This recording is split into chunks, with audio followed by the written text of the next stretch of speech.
दोस्तों लालच इंसान से क्या कुछ नहीं कराती, और अगर ये लालच पैसे की हो तो बड़े बड़े ईमानदारों का ईमान भी डोलने लगता है। इस लालच में आकर खिलाड़ी भी अपना जमीर बेचकर मुल्को कौम से गद्दारी कर जाते हैं। मोहम्मद आसिफ जैसा जादूगर बॉलर हो या फिर शर्जील खान जैसा धुआंधार बल्लेबाज, कई मायानाज खिलाड़ियों को इस लालच ने अंधा कर दिया और वो इस गद्दारी के मुर्तकिब ठहरे। वैसे तो फिक्सिंग के इस धब्बे ने कई मायानाज खिलाड़ियों के कैरियर तबाह बर्बाद कर दिए, लेकिन आज की इस वीडियो में हम आपको PSL के फिक्सर्स के बारे में बताएंगे कि किस तरह उन्होंने पैसों की लालच में अपना जमीर बेचकर मुल्क पाकिस्तान से गद्दारी कर दी। आगे बढ़ने से पहले हमारी आपसे रिक्वेस्ट है कि हमारे चैनल ज़िगज़ैग क्रिकेट को सब्सक्राइब जरूर कर दीजिएगा। तो चलिए शुरू करते हैं।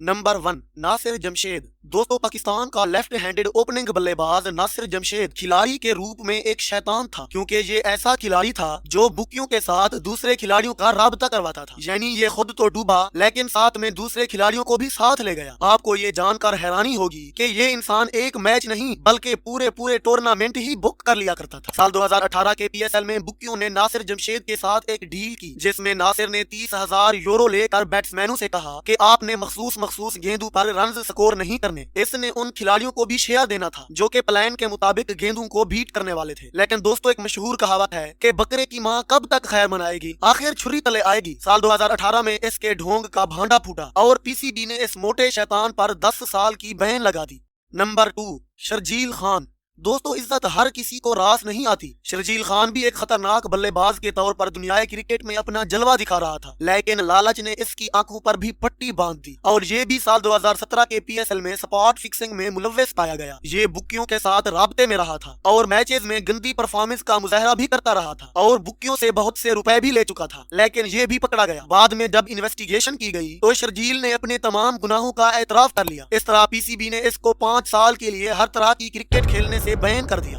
नंबर 3, उमर अकमल। दोस्तों एक दौर था जब उमर अकमल पाकिस्तान क्रिकेट की बैकबोन समझे जाते थे। ये बड़ी बड़ी टीमों के खिलाफ कई बेहतरीन इनिंग्स खेल चुके हैं। एक दौर में पाकिस्तान की पूरी बैटिंग लाइनअप उमर अकमल के सहारे खड़ी थी। ये बॉलर की स्ट्रेंथ मानी जाने वाली शॉर्ट पिच गेंदों पर भी आसानी से छक्के चौके जड़ देते थे, लेकिन ये भी बुकियों के बहकावे में आ गए और स्पॉट फिक्सिंग में मुलव्वस पाए गए। साल 2018 में बुकियों ने उमर अकमल से राब्ता किया और उसे फिक्सिंग की पेशकश की, लेकिन उमर अकमल ने ये सब PCB से छुपाए रखा, जिसका वाज़े मतलब ये है कि इसके पेट में कोई चूहा दौड़ रहा था। अगली मर्तबा बुकियों ने दोबारा इससे राब्ता किया, लेकिन PCB को इसकी भनक लग गई। इन्वेस्टिगेशन में इसने अपने जुर्म का एतराफ कर लिया और इस तरह PCB ने उमर अकमल पर 5 साल का बैन लगा दिया।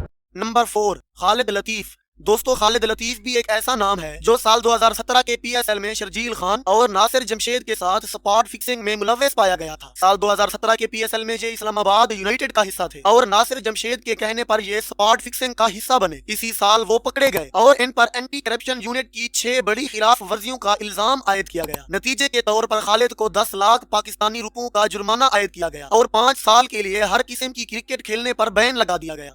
नंबर 5, शाहजेब हसन। दोस्तों साल 2009 के T20 वर्ल्ड कप में पाकिस्तान की तरफ से ओपन करने वाले शाहजेब हसन भी स्पॉट फिक्सिंग की वजह से अपना कैरियर तबाह कर चुके हैं। साल 2017 के स्पॉट फिक्सिंग स्कैंडल के बारे में शाहजेब हसन पूरी तरह से वाकिफ थे, लेकिन इसके बावजूद भी उन्होंने PCB को कोई भी खबर ना दी, जिसकी वजह से उनको 4 साल के लिए बैन कर दिया गया। नंबर 6, मोहम्मद इरफान। दोस्तों खालिद लतीफ और शर्जील खान की स्पॉट फिक्सिंग के बारे में मोहम्मद इरफान जानते थे, लेकिन इस गद्दारी का इल्म होने के बावजूद भी इरफान ने ये बात 6 माह तक PCB से छुपाए रखी। जब PCB को भनक लगी तो इरफान को उसका एतराफ करना पड़ा कि वो इस तमाम तर गद्दारी से आगाह थे। बर वक्त इत्तला न देने की वजह से मोहम्मद इरफान पर 6 माह का बैन लगाया गया था। नंबर 7, मोहम्मद नवाज। दोस्तों पाकिस्तान के एक और left arm spinner Mohammad Nawaz भी इस पूरे खेल का हिस्सा रह चुके हैं। इरफान की तरह नवाज को भी इस स्पॉट फिक्सिंग के बारे में थोड़ा बहुत मालूम था, लेकिन उन्होंने भी इस अहम बात को नजरअंदाज करते हुए PCB से छुपाए रखी। नतीजे के तौर पर नवाज पर 2 लाख रुपए का जुर्माना आयद कर दिया गया था और इसे 2 माह के लिए क्रिकेट से भी बैन किया गया था।